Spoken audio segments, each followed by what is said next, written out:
What's up guys, welcome back for another Yu-Gi-Oh! Pro Duel video. Next match, Cross-Banlist Cup. It has been a while, I believe a little over a week, but a very good reason of course, because of the banlist, the most recent TCG banlist.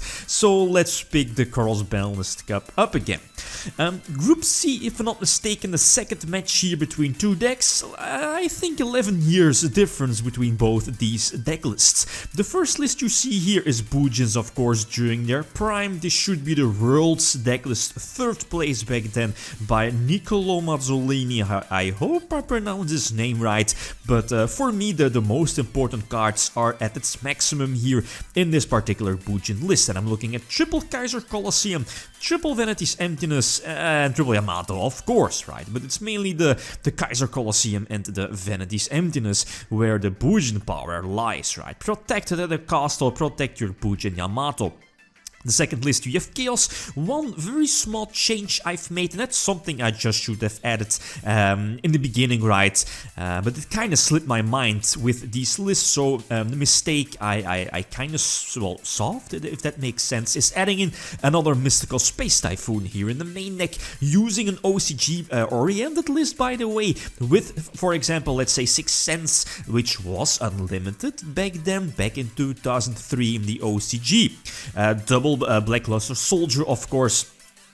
Again, also unlimited, if I'm not mistaken, during that time of year. But basically, BANLIST.dek, if you see, how many banned cards here, how many power cards can this deck, or, you know, does this deck consist? It's a crazy list, but in this previous matchup, it got some tough luck with its opponent, right? True King Dinosaur Yang Xing. So which deck has the advantage? Quite of an interesting question, and again, like always, feel free to leave your prediction. Top right corner here with the eye symbol and or a comment which deck is going to win next matchup. And the first time I saw this, I was like, whoa, like 85% of the people voted on the previous video said, or, well, you know, like voted for Chaos winning this particular matchup. I see why BANLIST.dek should be in theory quite solid against a slower deck like Bujins, a control deck like Bujins, and I'm looking at, you know, the banned cards like Harpy's Duster, Heavy Storm, Darkhold, Raigeki, power cards against a deck like Bujins, but again, the match still needs to be played. So, and also from the comments from previous video, most people, again, also other comments, also said that or preferred that Chaos would win this particular matchup. Okay, so let's hop into the first duel.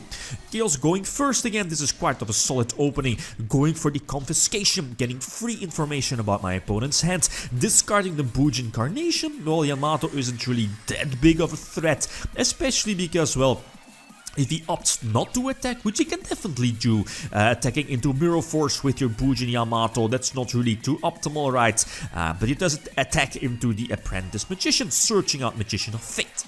Other options like Magical Scientist definitely also was an option. Anyway, flipping over to 6 cents, calling 5 or 6, but nope, no luck this time. But again, I should be in a very good position here, with the Emperor being a big beat stick, and of course free information about my opponent's hand with the Mystical Space Typhoon on the known Vanity's Emptiness, right, or any other face down threat.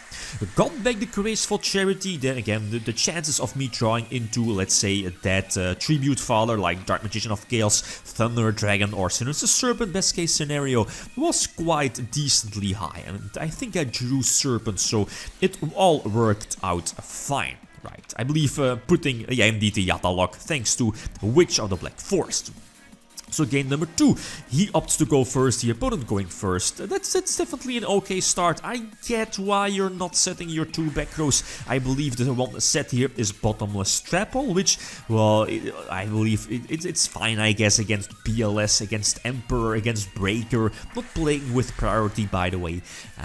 But still, it's not going to matter too much using Snatch Steal here on the Bujin Yamato. Turtle doesn't really do anything, and then immediately Tribute Summon 4 Thunder Dragon, and again, quite solid here with that one-off Metamorphosis, turning the Thunder Dragon, level 5 Thunder Dragon, into Dark Baltar. Baltar only negates normal spells, so it won't negate cards like Tenki, being a continuous spell if I'm not mistaken, and same for Mystical Space Typhoon, being a quick play spell, but against something like, well, Raigeki, Darkhold. I'm not really sure if the Bujin list plays that, yeah, not really too many normal spells in that particular list, but Just in case, you know, what else, right? Baltar seemed like a very solid card, especially if you're able to attack into a set Bujin monster that has a graveyard effect.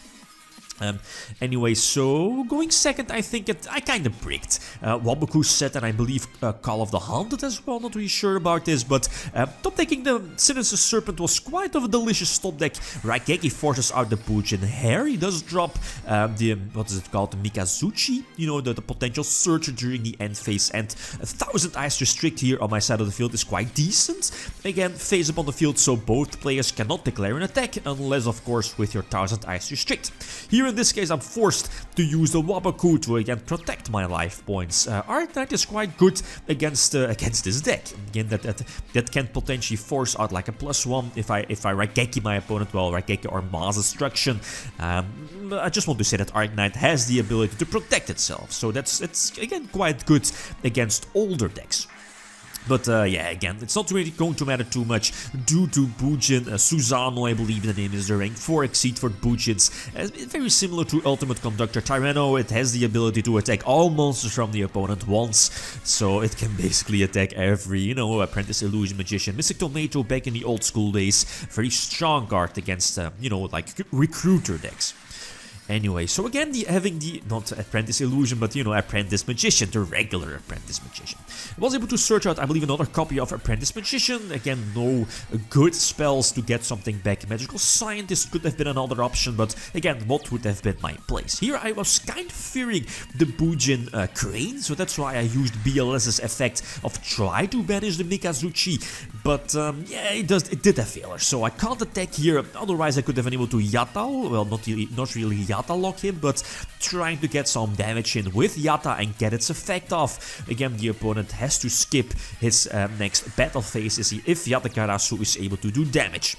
Anyway, so again, another Mikazuchi, and there is a small downside. Previously, I guess, is that you can only control one Mikazuchi on your side of the field, so that's why there was no option to go for the potential rank 4 exceed play, going for, you know, Susano, and, you know, Susano searching Crane, attacking all monsters from the opponent, cleaning your opponent's board, destroying all of their monsters by battle. But nope, that wasn't an option, and now again it felt kinda bricky, so why not going for the Yatta lock, and again the Yatta Karasu coming through, right? So again, okay, Chaos wins this one 3-1, but I think a well-deserved win, very similar to what the people kinda predicted in the last video, that Chaos would win this particular matchup 3-1, 3-0, right? Very, very close to what people predicted. So Chaos sitting at 4 points, Bujins only sitting at 2 points, but as you know, still, you know, one more round remaining in all these groups. So we'll continue the next matchup here with Group D. The next matchup being totally awesome heroes. Again, a crazy list, right? So again, like always, feel free to leave your predictions for that particular matchup. Should be quite interesting, right, to see how, yeah, Totally Heroes is going to take on Yugioh, right? Yugioh being a very slow deck, and Totally Heroes, well, feels like Totally Heroes should have the advantage in that particular matchup. Anyway, so like an extra rule again, just prevent the spoilers, right? I think I went first, if not mistaken.